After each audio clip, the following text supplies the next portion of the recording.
शंखं संदधतिं करैस्त्रिनयनां सर्वाङ्गभूषावृतां नीलाश्मद्युतिमस्य पाददशकां सेवे महाकालिकां यामस्तौस्वपिते हरौ कमलजो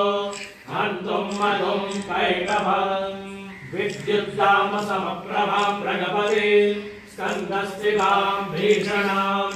कन्याभिट्परभागकेटविलसद्भस्ताभिराशयपितां हस्तैश्चक्रगदासिकेटविशिखां शापं गुणं तर्जनीं बिभ्राणामनलात्मिकां शशिधरां दुर्गां त्रिनेत्रां भजे